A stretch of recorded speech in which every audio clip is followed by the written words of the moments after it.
Okay, so I'm Sid, and this talk is an overview of some of the work that I did in the last 4 years during my PhD.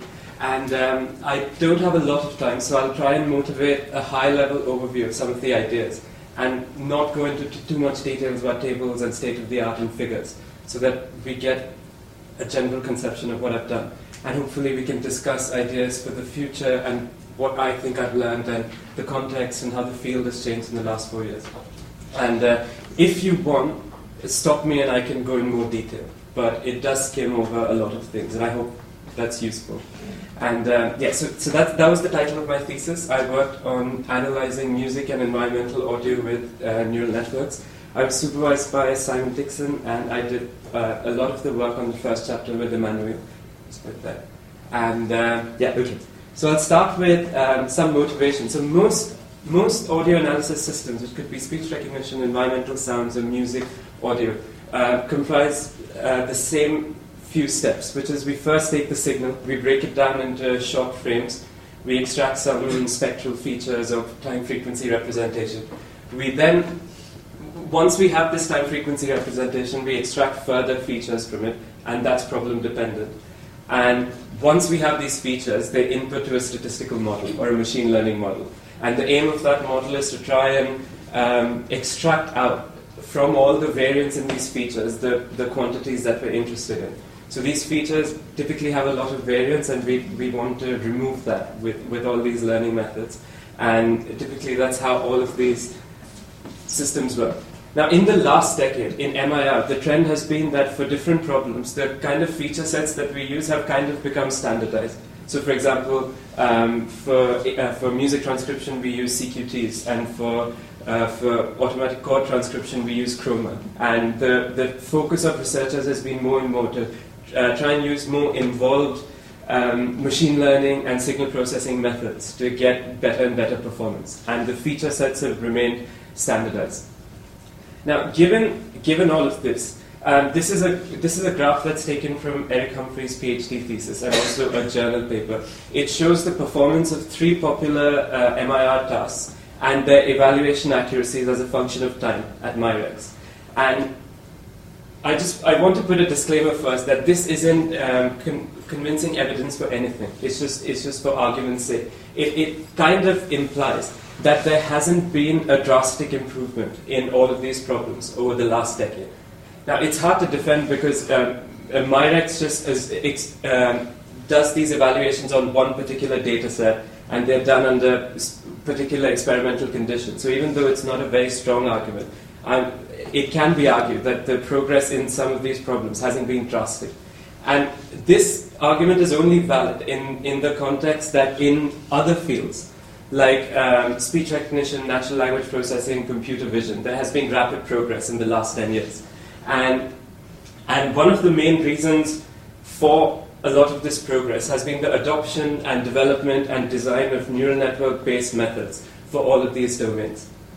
So there's many reasons why neural networks have become popular again and why they've been so effective and why everybody has found them so useful. But the 2 main reasons for all of this has been that in the last 10 years we were able to collect much larger data sets which weren't possible before. For instance, speech recognition methods are now trained on 10,000 hours of data. This is not how things were before. And, for example, natural language systems are now trained on all of the text in Wikipedia. Again, this wasn't possible before. And secondly, the complementary advance has been in the computational power that we have now. So using things like distributed machine learning and GPUs and new things called TPUs, tensor processing units, it's possible to train networks with like 1 million or recently even 1 billion parameters. Earlier, 5 years ago, this wouldn't have been possible. It would have taken a month to run, or months to run those experiments. And so these 2 complementary factors have made neural networks more applicable, and that has led to their proliferation and them becoming very useful. And another feature of the use of neural nets, which is relevant to MIR, is that neural nets have been shown to be directly applicable to low-level data. So, for example, in images, neural nets are directly applied to pixels, and for processing audio, they're directly applied to the speech spectrograms, which are very low-level features. So, in theory, given no further evidence, there is strong motivation that we should perhaps try using neural networks for MIR, because the design of features has been a primary concern of researchers for a long time, and it's led to different kinds of feature extraction techniques for different problems. And if we were liberated of this task of having to design features, we could concentrate on more higher level architectural issues, which I'll come to later. And so therefore, given all of this, maybe neural networks provide an interesting avenue, alternative avenue for research in MIR. So this was kind of the context with which I started 4 years ago. There weren't that many experiments that had been done with neural nets, and there was overwhelming evidence from all other fields that we should try it. So I looked at 3 different problems during my thesis, which were 3 chapters. And I'll try and go through all of them, but I don't think it will be possible. So what I'll do is I'll talk about automatic music transcription in some detail. And if you have more questions, we can talk about it later, or whatever. We'll see what happens. So as Tian explained earlier, music transcription is the problem of trying to transcribe a given recording to its score-like representation. And it's called score-like because there's many aspects of the score that are not included in transcription, like expressive features, etc., which are beyond the scope of networks at the moment. So what we would like is to convert it to a sequence of notes as a function of time, with onsets and offsets. That's the primary aim.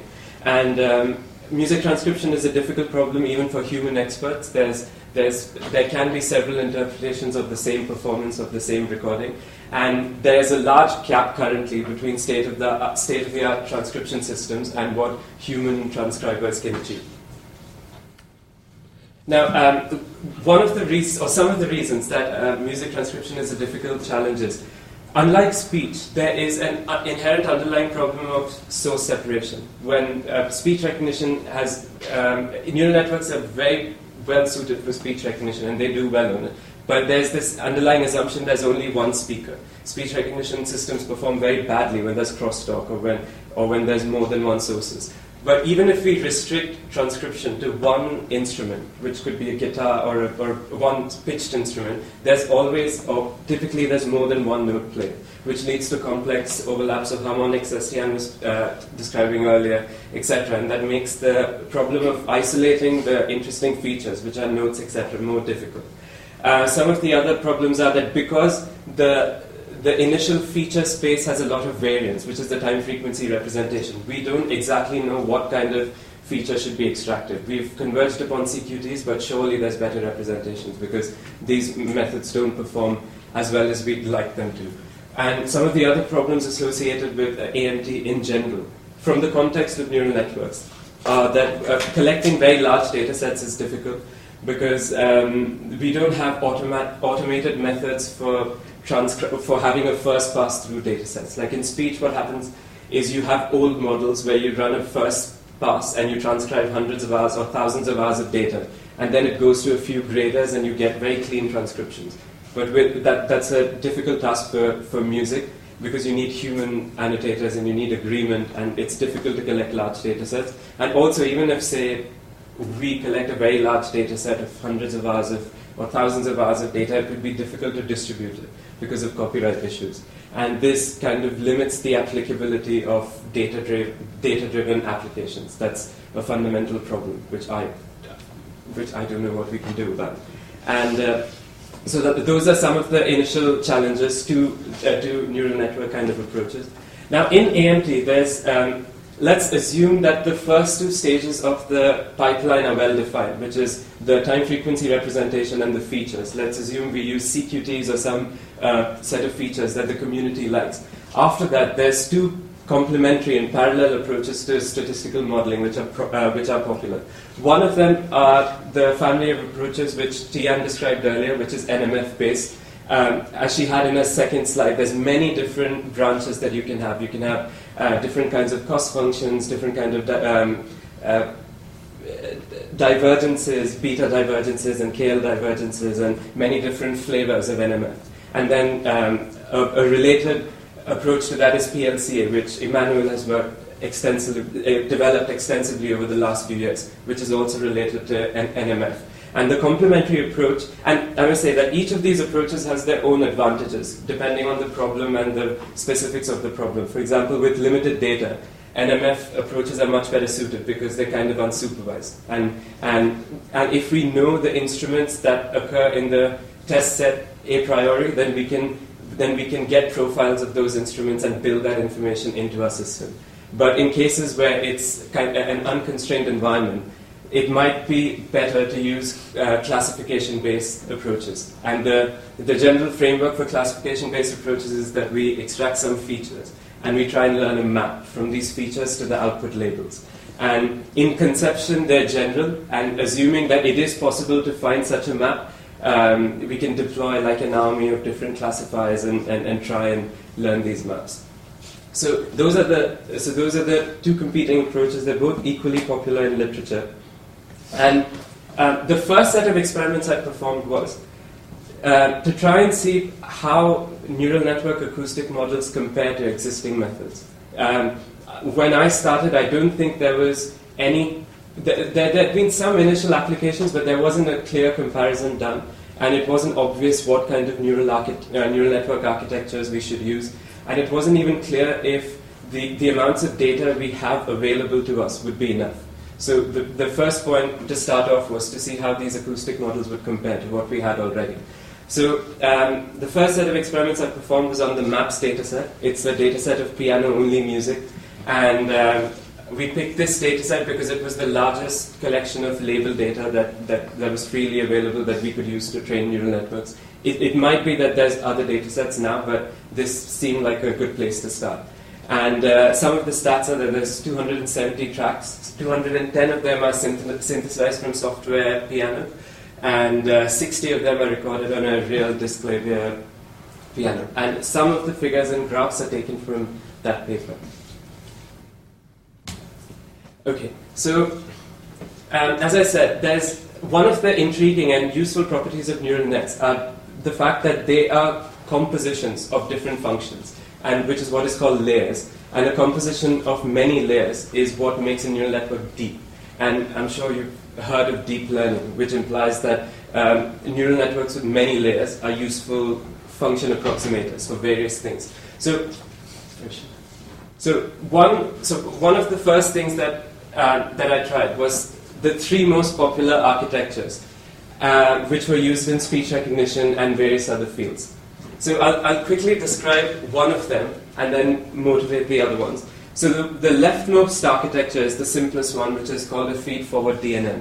A feed-forward DNN is a composition of nonlinear transformations. In our case, the input X is either one frame of a CQT, which is a constant Q transform, or it is a context window, so like n frames together.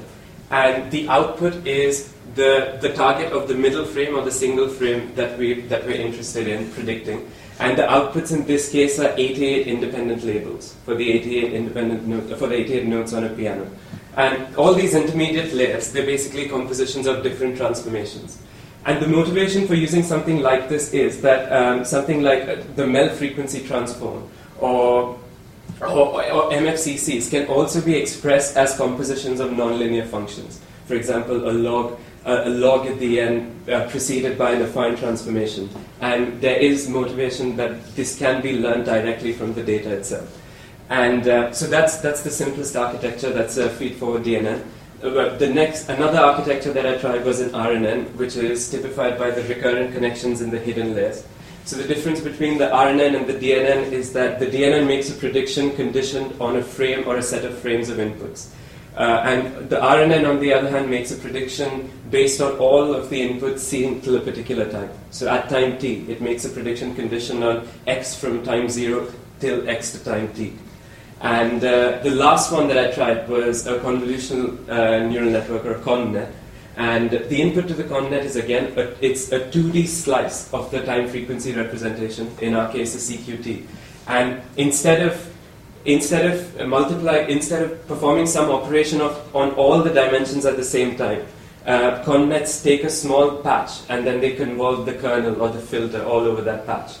And there's several ways to set up a convolutional architecture. We can do convolutions either in time, or we can do convolutions in frequency, when you do convolutions in time, they're called time delay neural networks, and they're heavily applied in speech, and they have various optimal properties in terms of how many computations that you do, and they're useful networks. And the third way to set them up is to treat the input patch as an image, and then convert the filter in both time and frequency.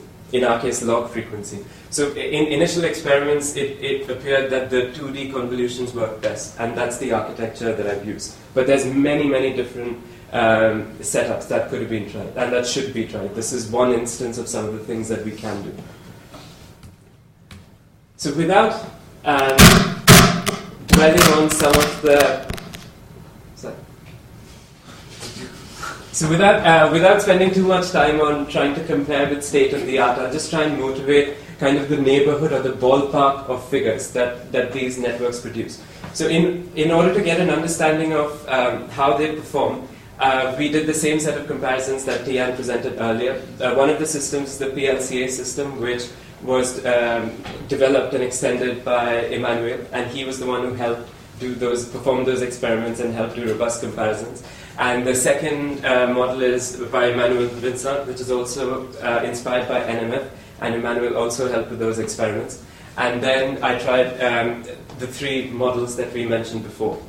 And just as Tian mentioned earlier, we've used two metrics to evaluate this, frame-based metrics and node-based metrics. Frame-based metrics simply calculate how accurate the predictions are for each frame. And node-based metrics, on the other hand, calculate whether the onset and offset were predicted correctly, given some tolerance around the actual transcription. So they kind of evaluate different things, as you can see from the numbers themselves. So very quickly, from the first column, we can see that the DNNs and the RNNs perform similarly to the other two models that we tried.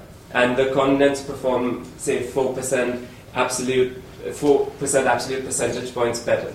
That suggests that maybe they're a useful model. It's hard to draw very strong conclusions from it because this is a limited data set.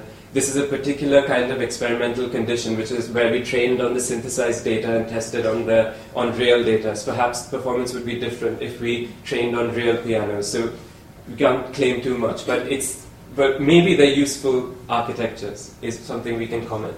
And without going into too much detail, from the second column we can see that the model, Emmanuel Vincent's model, again outperforms everything else by at least 5%. And one of the speculative reasons we can offer for this is that all of these networks, they get a window of inputs, and they're trained to predict the central frame. So when making a prediction over time in a running fashion, that kind of smears the temporal accuracy, because we take a window and we move it by each frame. And even though the frame-based accuracy is very high, the temporal resolution of these predictions is not very good. That's one possible explanation for these results. So some of the observations that we have from this experiment are that this is kind of, in some ways, a first application of neural nets. One interesting and we can say that maybe they they perform as well as some of the existing methods we have for AMT. And what's interesting about the results is that these architectures are extremely general. These are exactly the kind of networks that are used in speech, exactly the kind of networks that are used in natural language processing, etc. And it's encouraging that a first application of very general architectures was able to produce results that are similar to state-of-the-art methods which have been developed over several years. And another encouraging result is that the size of the data set that we trained on is modest at best. And what we understand from all other literature is that the performance of these networks gets better as we have more data and as we build larger and larger networks. And perhaps if we had more data in the future, these would be interesting models to try, because other evidence from other fields suggests that their performance should go up from here.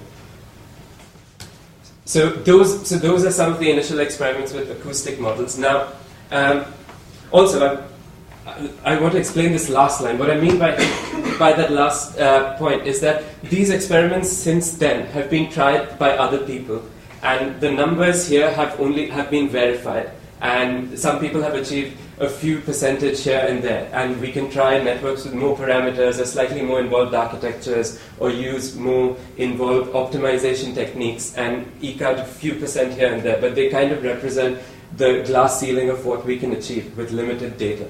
And this is it. I don't think there is a massive gain to be had by a small tweak that I missed out. This is kind of the standard way of training these things, and that's what I wanted to say there.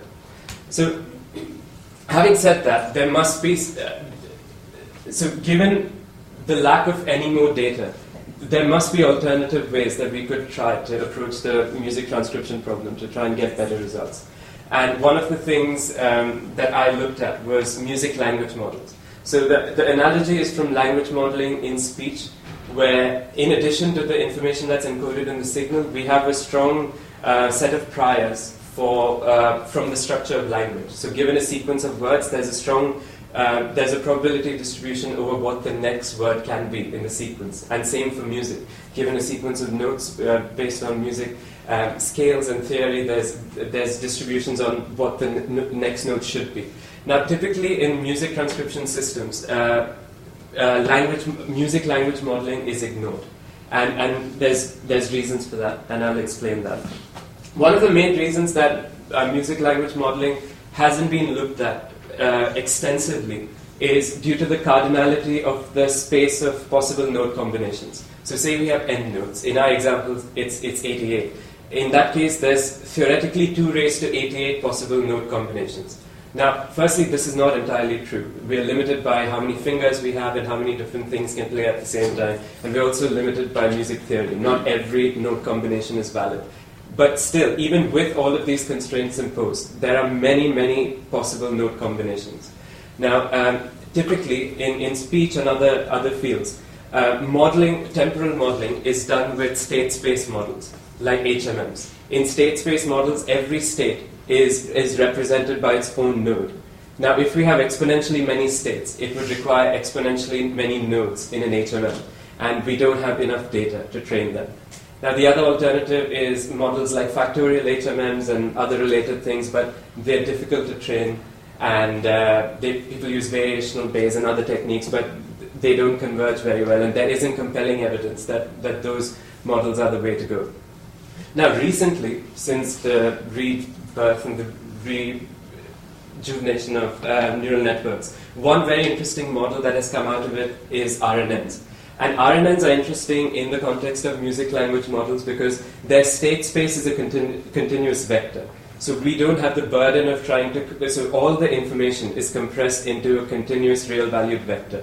And how that occurs, we don't understand. But just like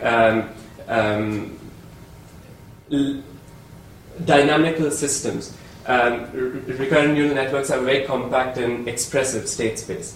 And that allows us to potentially tackle the problem of modeling, of trying to build language models. And work by people like Nicolas Boulanger demonstrates that maybe it is possible to use RNNs for music language modeling. And his paper from 2013 is very interesting.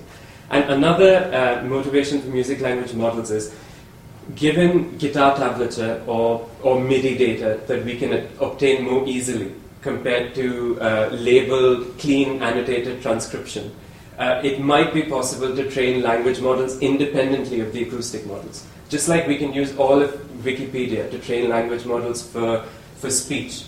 Hopefully, there exist large corpuses that we can use to train language models for music, and that's some of the motivation for music language models. And like I said, one of the challenges is that the space is very large, but this is this is tackled elegantly with RNNs because we have the facility to define the space ourselves. So even though we try to model a joint distribution over 88 variables, we can kind of make assumptions about the form of the distribution to simplify it. For example, we can use autoregressive connections from left to right or various other things. So RNNs at least give us the machinery to be able to tackle this problem, unlike state space models. And another challenge is that, which I want to mention before I go into the results, is in language modeling in speech, the word is a well-defined unit. And a language model models the probability of transitions between given a sequence of words to the next word. But for music, it's not obvious or trivial to define that fundamental unit that we represent symbolically. So one way would be to take the score and sample frames from it at some arbitrary rate. But then so for example, a C note could last for a bar or 8 measures or whatever. But that information isn't explicitly coded into the representation. It is implicitly coded by the number of repeating frames. So compared to a language model for speech, a language model for music has the dual task of modeling the note transitions and modeling an expectation over the duration of each note.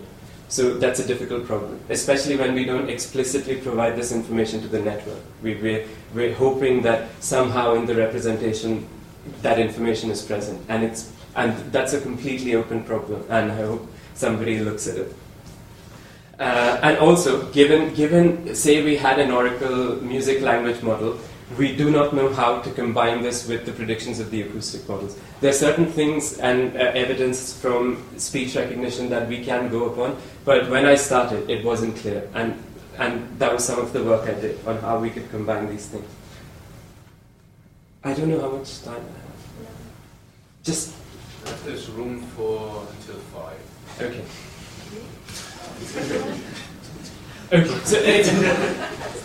Okay, so instead of working through these equations, I'll try and motivate. So before I go forward, the next thing that we did was, given that we're interested in music language modeling, we also need to come up with a way of combining music language models with acoustic models. Like I said, how do we combine these probabilities? How do we make use of them? So the next set of experiments that we tried was, how do we come up with an architecture that combines these two modalities of information?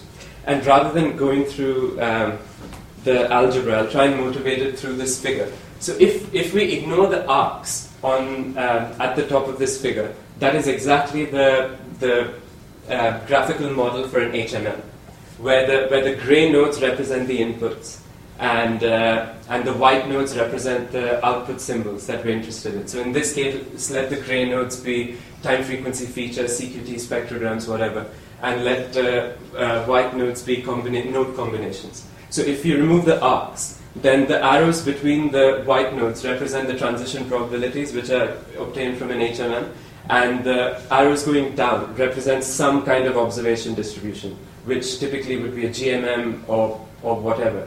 Now, I think in the mid-80s or the late 80s, when people started using neural network acoustic models for speech, they employed HMM graphs of this form, where the observation probabilities were obtained from a neural network and the transition probabilities were obtained from an HMM. And let's assume that the HMM has been trained in some valid and useful manner. There's various ways to do it. Now, we've taken that exact same model and replaced the HMM part of it with an RNN. And as I mentioned before, an RNN conditions its predictions on all things, all of the events from the past, and that's what introduces those arcs at the top. And very generally, the top bit of that graph is an RNN that, given, say, y to yt, tries to predict yt plus 1, which is the language model, which is the expectation of the next set of nodes given what we know so far. And the downward arrows are any arbitrary frame level acoustic model, which given a frame, give us a probability distribution of what the contents of that frame might be. So in this case, it could be a PLCA model, it could be any of the various acoustic models that we tried. And by design, there is no overlap between the language model part of the network and the acoustic model part of the network. And the reason for this is so that we can make use of some of the things I said before, because if they're independent, we can train them on independent data. The language model can be trained on something else, and the acoustic model can be trained on label data, which is limited and hard to come by. So by design, we kept the two things separate because it would be because there can be arbitrarily many more combinations of this thing by introducing more arcs and recursive arcs and connections between the acoustic models, but we avoided doing that as a first experiment. And this slide shows basically the same thing, that the parameters of the acoustic model and the language model are independent, and that allows us to train them on different data. And yeah, I think this is saying more of the same. And yeah, coming back to what I said earlier, one thing that we must keep in mind is that given n nodes, we're interested in modeling joint probabilities of these n nodes because the co-occurrence of nodes is very important. We're interested in how chords occur and how certain combination of nodes occur at the same time. Now, a feed-forward neural net with n outputs typically models n independent probabilities. So, for example, in the acoustic model, we had 88 outputs, and each one of those outputs was independent. Output 1 was not dependent on the value of output 2, etc. And this, however, is too simplistic as an assumption for language modeling, because we care about how the C note affects the neighboring note, and so on. So one clever extension of RNNs is rather than predicting the values for nodes directly from the RNN, what we can do is we can condition more complicated distribution estimators on the hidden state of an RNN. So this work was again taken from Nicola's work in 2013, and what he does is he takes distribution estimators like the NAID or the restricted Boltzmann machine, and he puts them on top of the hidden state of the RNN. So, I don't have a good image for it. Anyway, you'll have to believe me.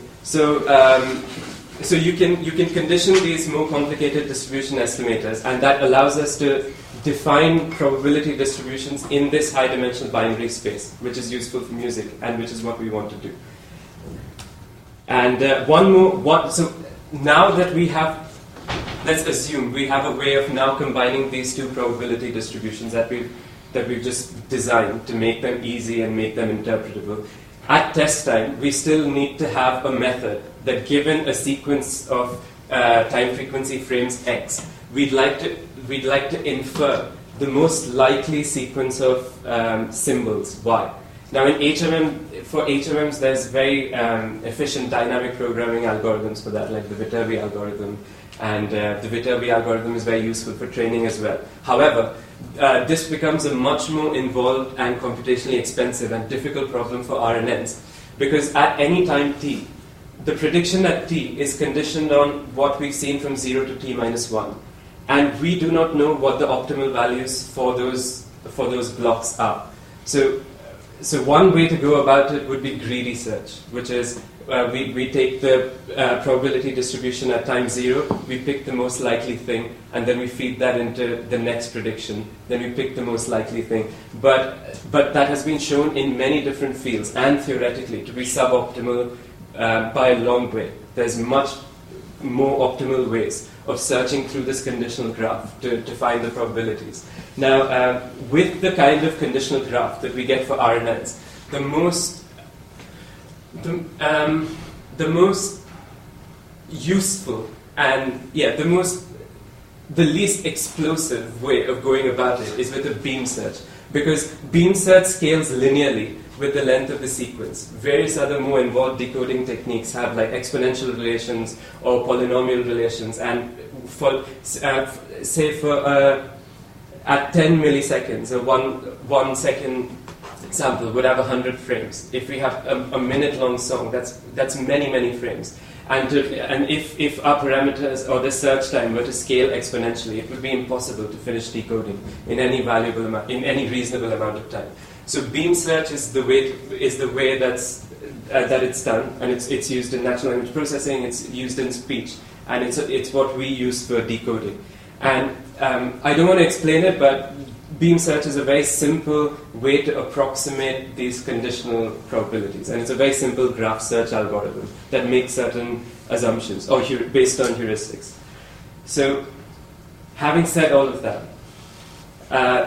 these are some of the evaluations we did. We took the same data set, the MAPS data set, we mixed up all the data, we didn't keep the real and synthesized data separate anymore because we weren't testing the acoustic models. And we broke it up into 4 sets. And we wanted to see how the RNN-based or the hybrid model compares to the standard post-processing that's typically done in music transcription. And these are the results. So on the left, are the same models that we used in the previous experiments, and the 3 columns signify the 3 kinds of post-processing we've used. The first one is simple thresholding, where we learn a set of thresholds for each output, and then we median filter them, and that's what's standard. Another standard thing is to HMM post-process, HMM smoothing for each of the notes independently. So that is again a useful technique, but it's kind of unsatisfactory because each note is independent. We don't model co-occurrences, albeit it's very useful for smoothing the predictions.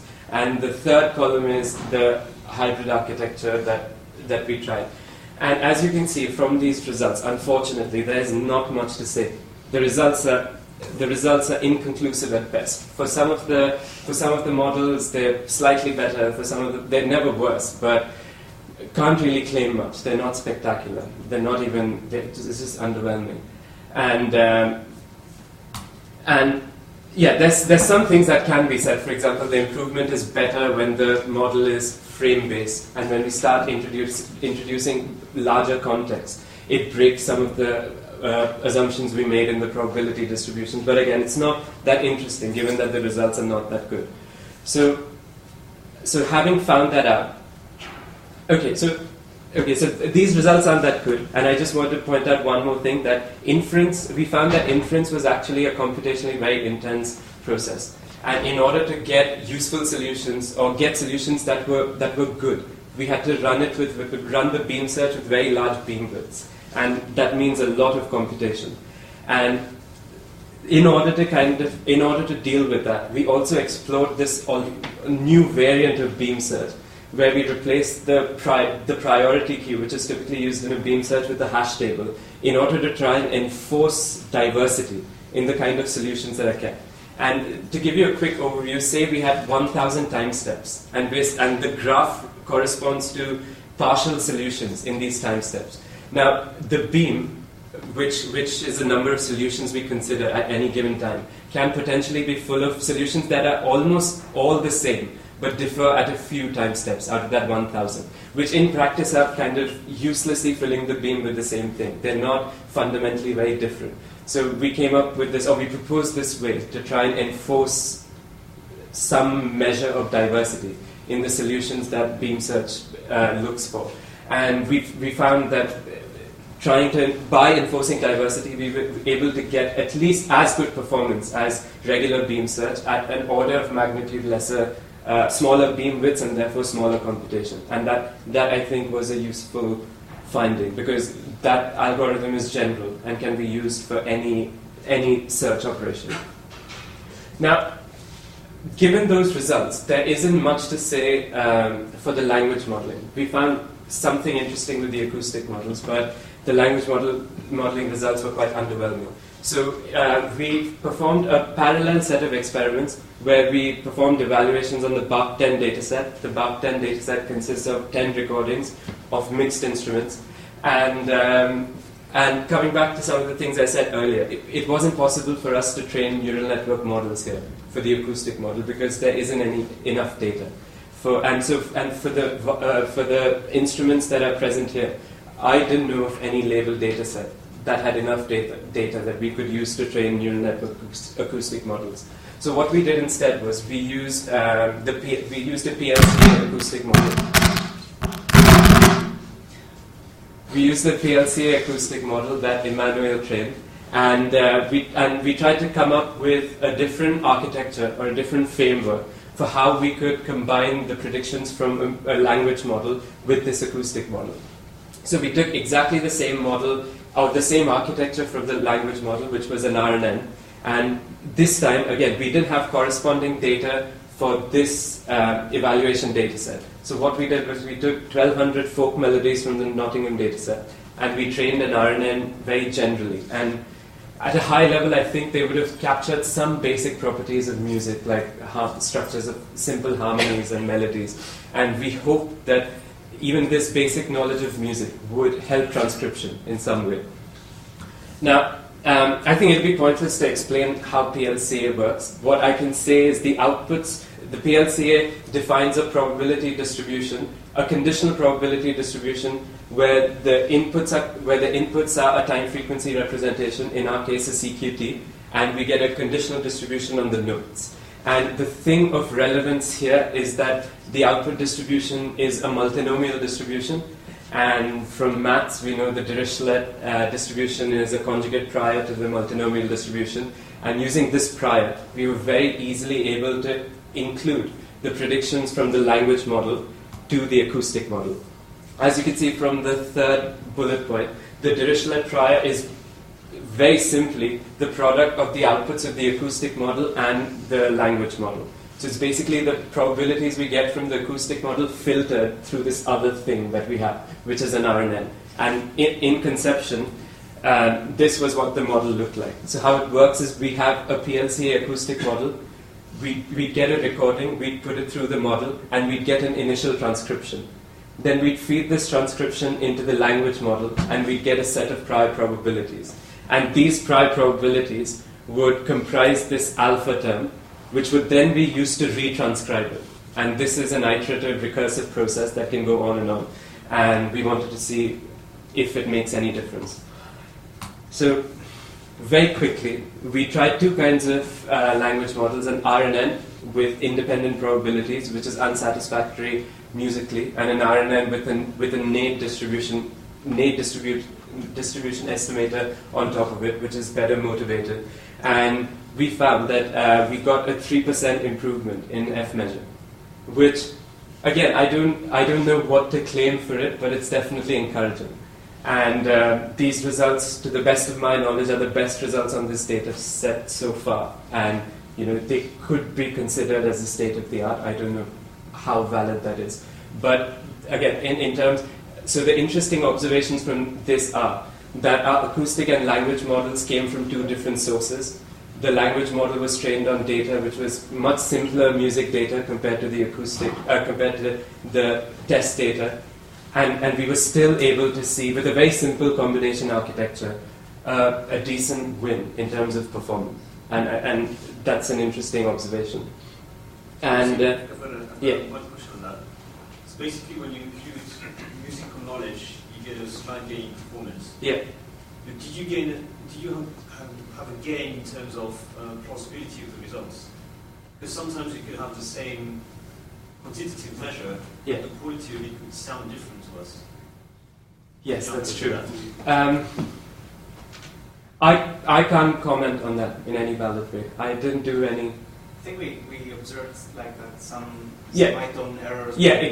Exactly. So some things that we saw that semitone errors were removed, and there weren't as many harmonic errors when the language models were included. But I can't back these up with numbers. We looked at a few outputs, and it was easy to latch on to that explanation. But I haven't done any kind of analysis. Yeah. So you would say that overall the lack of improvement when including the language models is actually more a problem of the training versus test set? The lack of improvement. Yeah, I mean. Well, I thought the hypothesis would be that if you train the language model on the same kind of data that you would then later test it on, that would give you more improvement. So yes, was it in your last experiment? Was that also a problem that you trained the language model on differently structured? No. So in the last experiment, the language models were trained on a similar distribution of train and test data. However, the number of training examples we had was 10 times lesser. So as you remember, there were 270 tracks. We split it into 4 folds. So we trained the language models on 200 tracks of pretty complicated music. And here we trained the language model on 1200 tracks, but of simpler melodies. So it is possible, but then maybe they were able to capture some simple rules in music. But unfortunately, that is the one thing that I have not been able, or refused to do analysis about. I wouldn't say have not been able to, nothing stopped me. But that's one thing I didn't do. So that was one of the main things that Simon used to keep asking me, that even though we've gone about it in a very indirect way, where we've tried to evaluate the efficacy or the effect of these models by actually looking at their performance at some later metric, which is how well they do on a transcription task. But I've performed no direct analysis on what the models themselves do. It's a roundabout way of trying to see if they're useful. And I hope somebody does that. Yeah, so to recap, I think some of the useful observations are that even with the first application, we were able to train acoustic models with very general architectures to perform competitively with state-of-the-art models which have been developed over a few years and which are kind of engineered to work for these problems, which is not true for the neural nets, and that's encouraging. And given that they work better with more data, if we're able to collect more data, there's some evidence that they might do better. And another thing that I haven't mentioned so far is that because these architectures are very general, we can share and transfer knowledge between different tasks. So say we use a convolutional neural net or a deep neural network with the same architecture for a chord transcription problem and an automatic music transcription problem. These tasks are in some ways related. Like chords can be seen as a higher level version or comprised of and a music transcription problem. So we can then venture into the domain of transfer learning, where we can train networks to first recognize notes, and then we can take this network and share the knowledge in doing in chord transcription, or initialize a chord transcription network with a music transcription network, and hopefully get some gains from that. And this is a very active area of research in various other fields, and I think it's very promising. And that's one of the advantages of the generality of these architectures. And although from a second experiment there's some evidence that music language models might help, I think, given that I don't think that we're going to have an exponential increase in the amount of data that we collect for music transcription in the next 5 or 10 years, given that, I feel that language modeling is an intriguing alternative way to go about trying to improve transcription systems.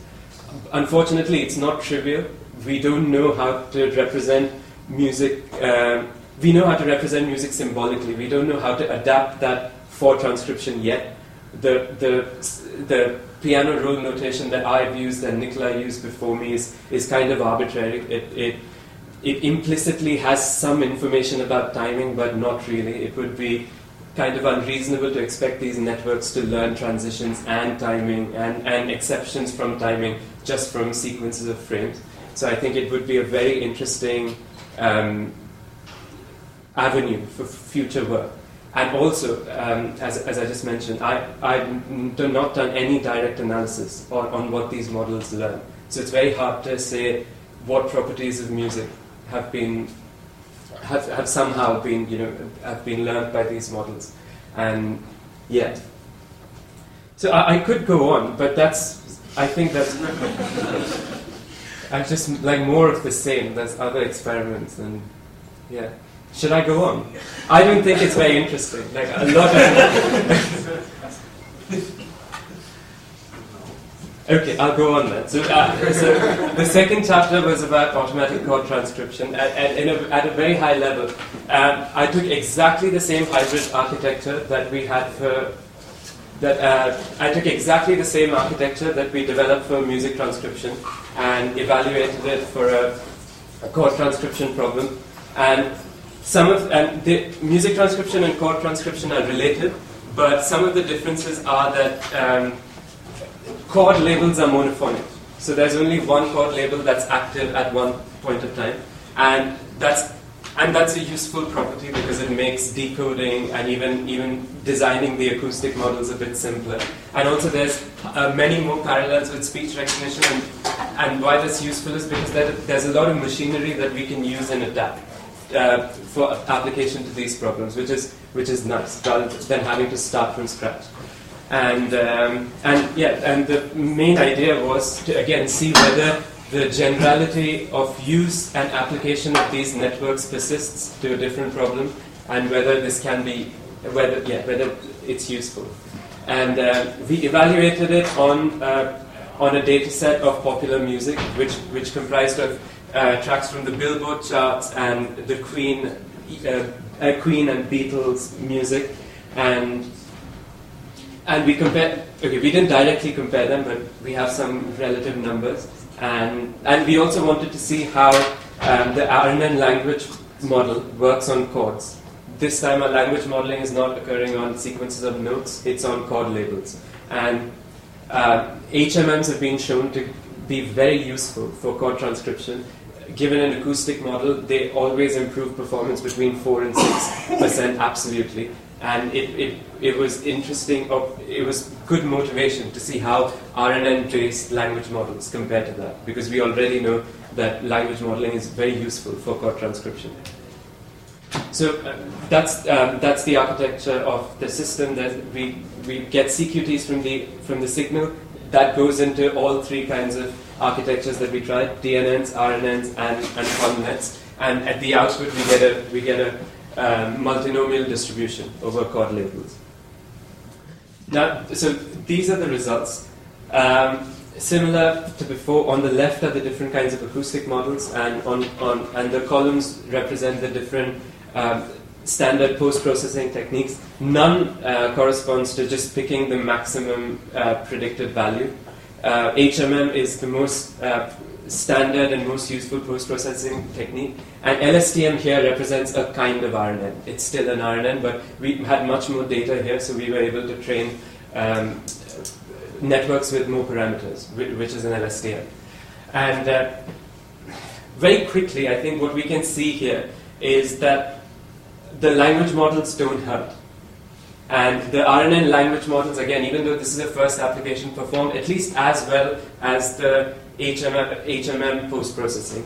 And in terms of acoustic modeling, I don't have a direct comparison. However, DBNs, which are the state of the art, which was developed by Matthias Mau, they yield accuracies around 72, 73%. And the results here, even though not directly comparable, because we have a few tracks less compared to the entire data set, they're again in the same ballpark. And without making any strong claims about comparisons with state of the art, I think one thing that we can comment on is the fact that they are competitive. It's in the same ballpark, and again, that's encouraging because this is a first application of these kinds of models on problems like this. That's not entirely correct, because Eric Humphrey also performed similar experiments, but they weren't on this data set. He had a different data set, and these results corroborate what he's found. He found performance to be in a similar ballpark, and I think that's encouraging. And again, the same observations from before Hall, which is that if somehow we were able to obtain larger data sets, maybe this is good motivation for further investigation. But given if we don't collect larger data set, I don't think we can expect massive gains without something changing fundamentally. So these methods are limited by how much data we collect. So unless we really ramp up data collection and investment into that, this is kind of the max we can do at the moment with these kinds of systems. And the final chapter of my thesis was dedicated to event detection in environmental sounds. And environmental sounds are broadly non-music, non-speed sounds. So everything that falls under that category is broadly called environmental sounds. And this domain is becoming increasingly popular because of systems like smart homes, Apple, Google, Amazon. They all have devices that are deployed at home that are recording. And I wouldn't say recording, that are processing. They don't. Yeah. Just disclaimer. and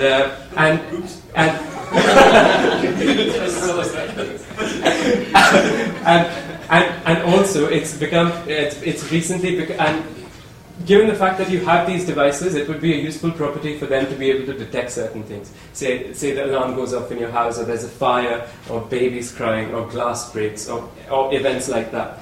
And there's many different applications for that. However, compared to our previous problems and compared to speech recognition, there's certain domain-specific constraints that are imposed on these systems, which is that we cannot assume unbounded computational power or memory or power. These things are deployed on embedded software, and often they don't have dedicated hardware.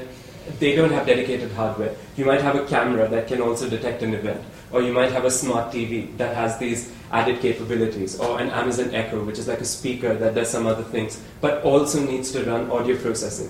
So there's severe constraints on the amount of power, memory, and computational capacity that you have. So with those constraints in mind, we did experiments on how to detect. So before I describe the details, this was work that was done with audio analytic in Cambridge. It was part of a grant from Innovate UK, where Queen Mary and audio analytic did the work together. At Queen Mary, we developed some of the algorithms and did some of the research, and audio analytic provided the data and also guidance, and they had their own limitations, and not limitation, but they gave us guidance about the hard constraints that were necessary, which we don't typically include in our experiments. And the aim of these experiments, so they were developing products for detecting baby cry sounds and smoke alarm sounds, and they had internally collected very large data sets in order to build products around these. And their production systems use SVMs and GMMs and standard low-cost statistical models.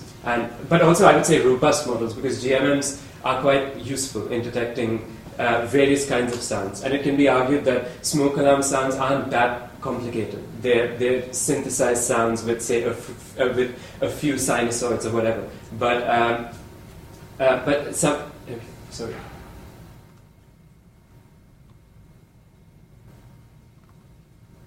Yeah, in this overview. Yeah, some of the challenges with acoustic modeling in this setting are not from the sources that we're trying to detect itself, but from everything around. So a device like this would have to work both in near field and far field. The detected sound has no obligation to be, like for example, in speech recognition, you can assume it's coming from a phone or from a mic, which could be close proximity, or you can make an assumption that somebody's speaking from far away. In this case, it's a mixture of both near field and far field, which is difficult. These things could be deployed in a market, in an urban setting, could be deployed inside the house. So the test conditions are uncontrolled. So even though the sounds themselves might be simple, there's a lot of noise in the signal, and we cannot control for this noise. So it's the modeling that has to account for this noise. So which is why it's a difficult problem. And so our experimental conditions were this: we had 1.5 hours of training data and 5 hours of testing data for these different sounds. And just to put it into context, how new and in some ways speculative, and also to put into context the validity of the claims from some of these experiments, is that commercial speech recognition systems, say at Google and Apple and anywhere else, are trained on 10,000 hours of speech at least. And because this is a new field, data collection hasn't occurred at not even close to the same magnitude. The data sets that we work with are significantly smaller, and even though these experiments produce some interesting results, it is very far away from production level systems. There's a lot of research and testing that needs to be done before it goes to that point. Yeah. Did you use any data augmentation to generate more data? We could have, no, but we didn't, because that's the first step. Take all kinds of ambient noise and add to that. Well, I suppose in some ways the data augmentation was done implicitly by introducing lots of imposter data. So we had recordings, hours and hours recordings of just ambient conditions from markets and airports and trains. And these were included as imposter data in the training. So even though the positive data wasn't augmented, the control for conditions was done through all the other data. But in addition to that, we could also convolve the data of which actually included smoke alarms, etc., with various kinds of noise. which we didn't try. Okay, and so these were the experiments that we performed. We used MFCCs because, like I said, some of these sounds are quite simple, like smoke alarms, and even with baby cry, there's properties of the vocal tract or something to do with the voice that we're trying to recognize. So there wasn't too much motivation to look very deeply into the feature extraction stage. And we also included all these 5 other features to get an 18-dimensional features. We then took delta and delta features to get 54-dimensional feature set. And we compared DNNs, RNNs, GMMs, and SVMs. And in addition to just comparing the eventual performance, we were interested in performance as a function of computational cost. Now, computational cost is distinct from computational complexity. Computational complexity measures how